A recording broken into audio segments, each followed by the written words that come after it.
बिस्मिल्लाहिर्रहमानिर्रहीम। आज की वीडियो बेटा 10th क्लास फिज़िक्स के बच्चों के लिए है।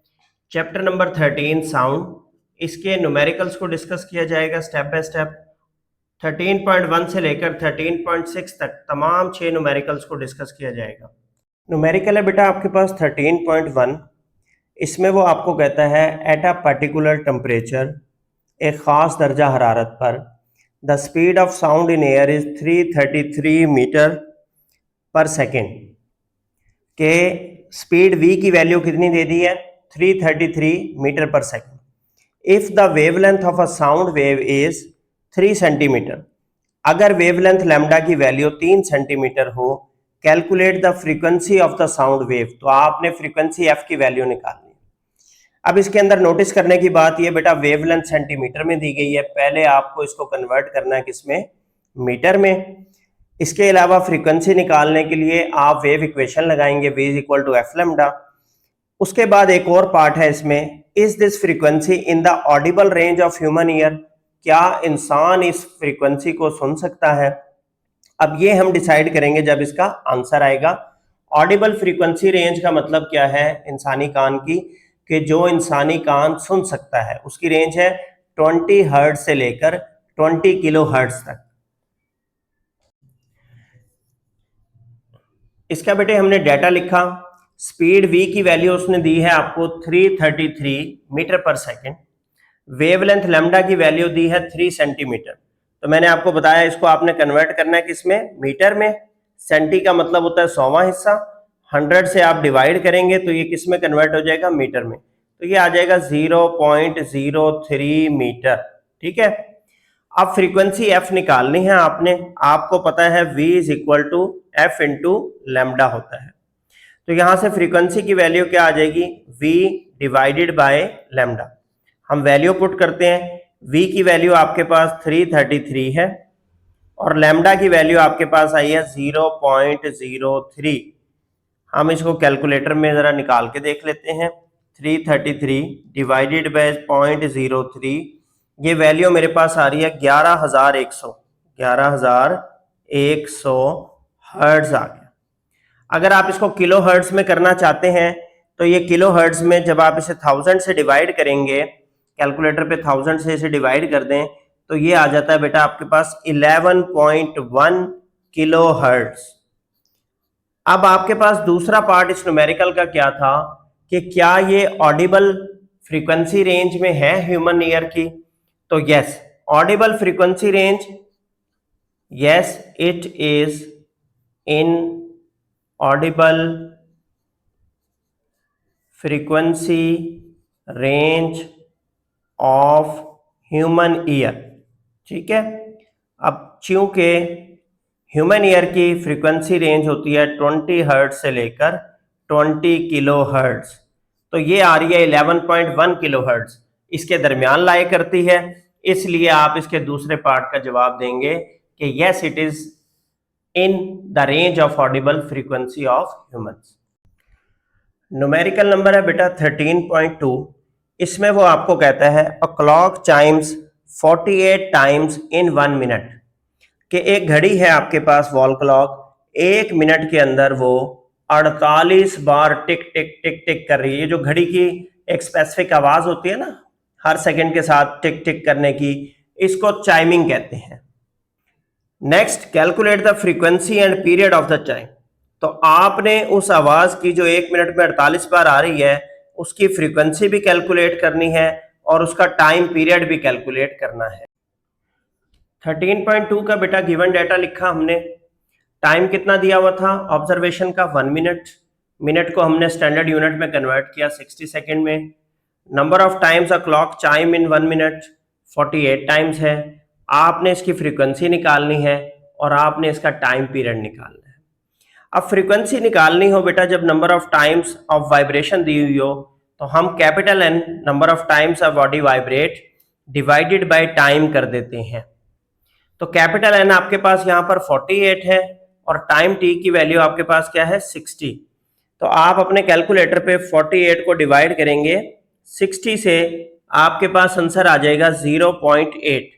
तो फ्रीक्वेंसी की वैल्यू आपके पास आ गई 0.8 हर्ट्ज। ठीक है, इसको नोट कर लें। अब नेक्स्ट आपके पास उसने कहा था टाइम पीरियड निकाल दें। तो टाइम पीरियड का जो फ्रीक्वेंसी से रिलेशन है वो 1/f होता है।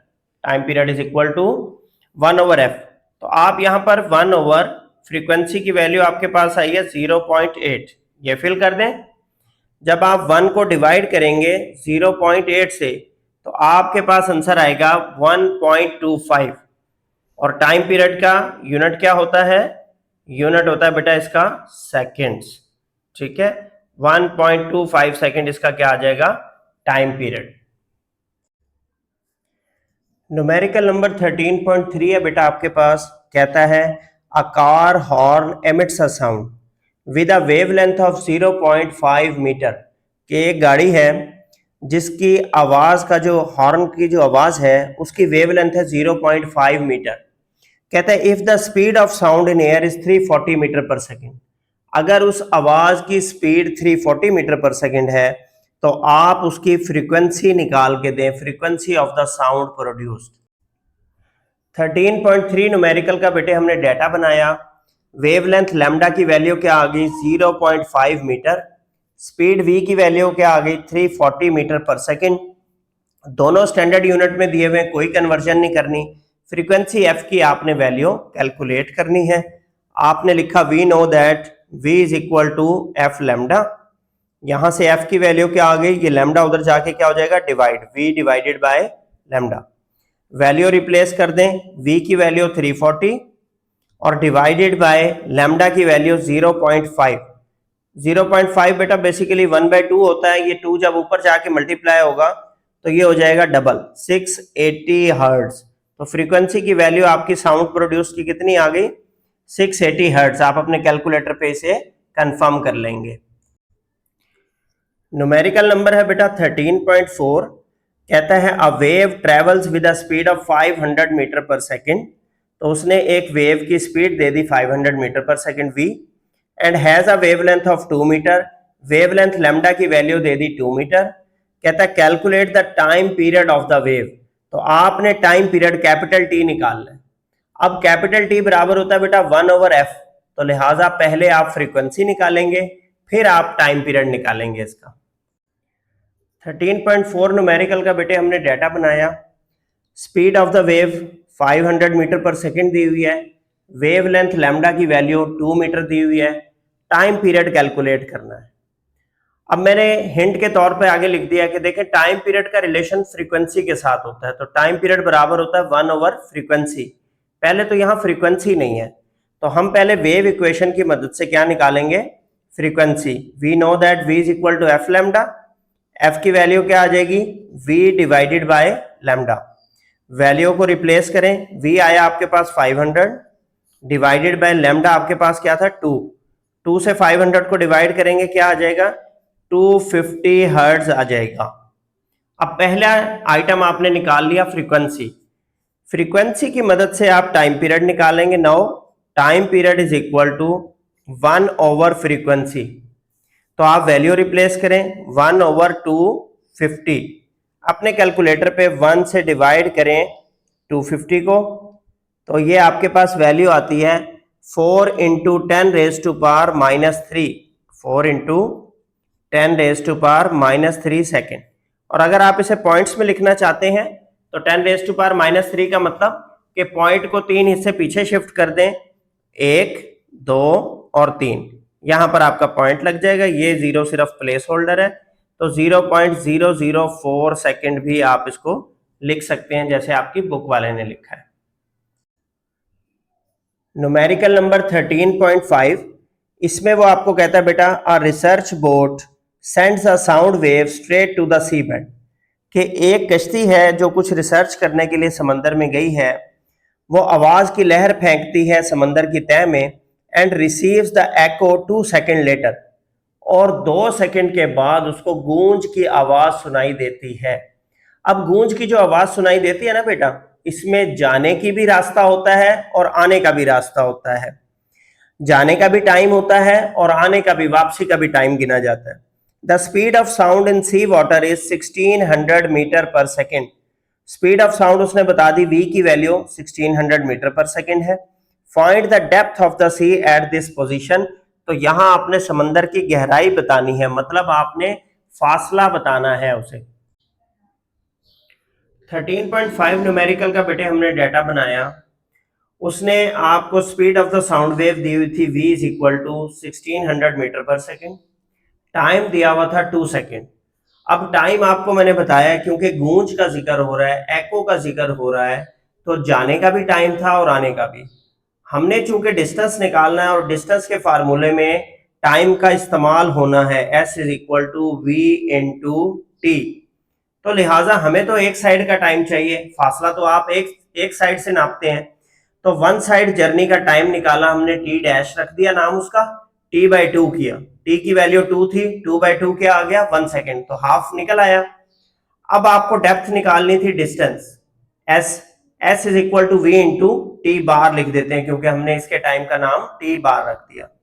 तो इसमें वैल्यू रिप्लेस की बेटा आपने, v की वैल्यू 1600 है, मल्टीप्लाई बाय टी बार की वैल्यू क्या है 1, तो 1 से कोई नंबर मल्टीप्लाई होता है उस पर कोई फर्क नहीं पड़ता। आंसर आ गया आपका पास 1600 मीटर। तो 1600 मीटर वहां पर समंदर की गहराई है जहां से ये गूंज की आवाज 2 सेकंड बाद आपको सुनी है, एक ऐसी लहर की जिसकी स्पीड 1600 मीटर पर सेकंड थी।